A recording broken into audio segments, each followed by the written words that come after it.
severe thunderstorm warning for southwestern Will County in northeastern Illinois until 8 p.m.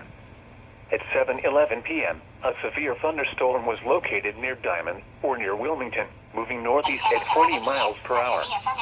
Hazard, 60 miles per hour wind gusts. Source, radar indicated. Impact, expect damage to roofs, siding, and trees.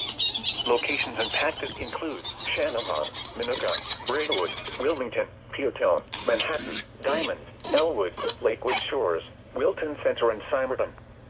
Including the following interstates: Interstate 55 between mile markers 235 and 248. Interstate 57 between mile markers 326 and 330. This includes Shanahan State Park and Will County Fairgrounds.